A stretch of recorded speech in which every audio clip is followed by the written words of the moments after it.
America is on the path to fully decriminalize the use of marijuana, and states like Oregon went even further by decriminalizing all drugs in the election day. The poll indicates that most people don't really care about pot users, let alone having the desire to put the resource in criminalizing it. The reason behind it is very simple. It is opportunity cost. In simple words, the more resource the government put in criminalizing drug users, the fewer resources there will be for other sectors such as healthcare, school, and infrastructure. In general, sectors that really matter for the community. So, criminalizing drug is not really the priority. That's why regularization seems to be a better alternative than criminalization. Because when the government regulates a market, they can collect revenue in form of taxes and fine, and then use that drug money, tax money, to reinvest in the economy in areas such as healthcare, rehabilitation facility for people that are really dependent on drugs, just like they do with the alcohol tax. And this is not a new concept.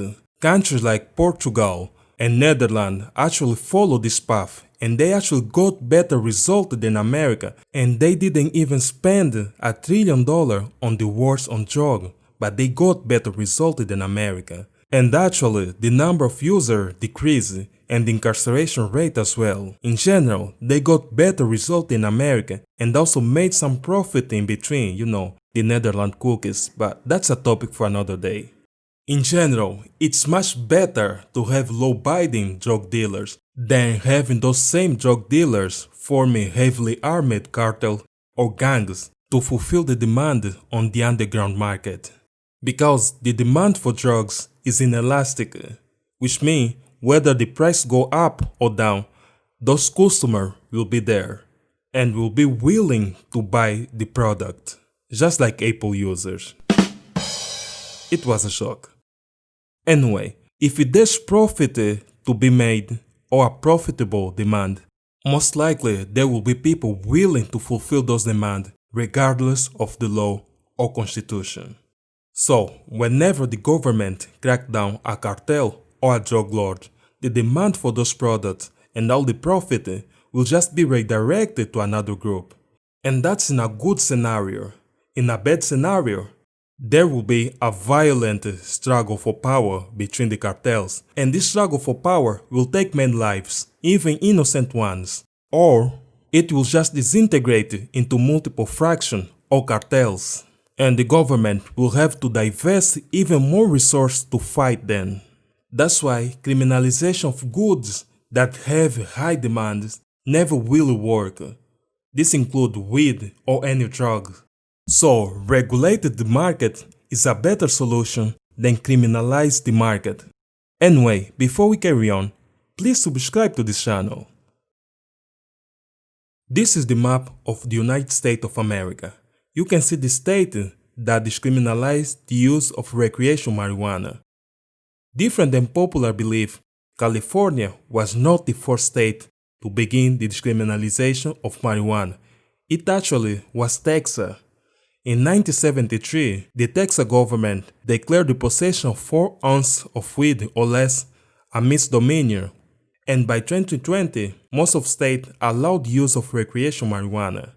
However, there seems to be a disconnection between the federal government, the state, and the citizens.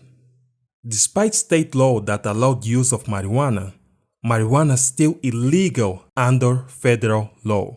In other words, you cannot cross states and smoke.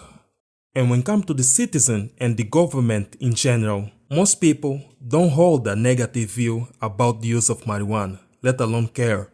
Meanwhile, the government still holds a negative view about the use of marijuana. This government position is not a surprise. If you look back to the history, you will note that America has a complex story when it comes to deal with drugs. Most people think that it started with the Nixon administration with so-called war on drugs, which really was the war on marijuana users, which were mostly black and people who were not in favor of the war, such as hippies and liberals. Anyway, if we go back in time, we will notice that the United States of America never had a reasonable ability to deal with drugs unless it is sugar.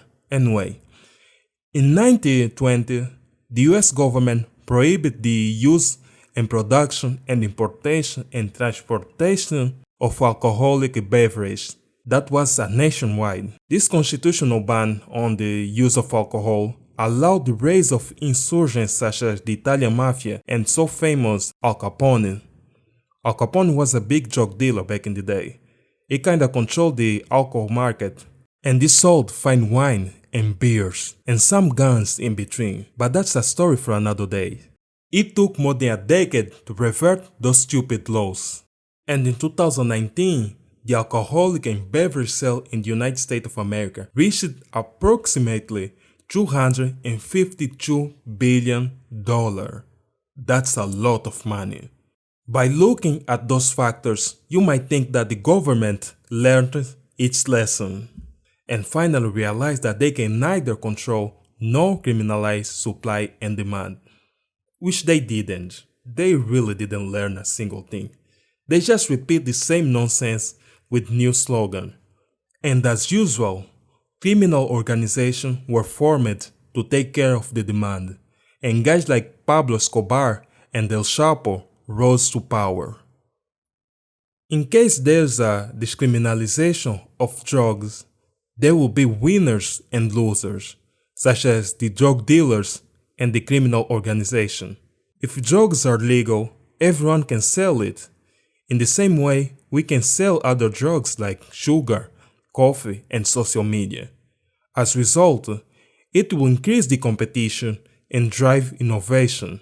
And also, American college kids will not need to drop shipping drugs from Mexico and sell in the United States, and they use that profit to pay their student loans. Instead, they can just start a farm in their own backyard and cook the product in their own basement, like Breaking Bad. Anyway, that's all for today. We don't incentivize the use of drugs or any substance. And if you think this topic is interesting, please like this video and give your feedback. And don't forget to subscribe. Thanks for staying.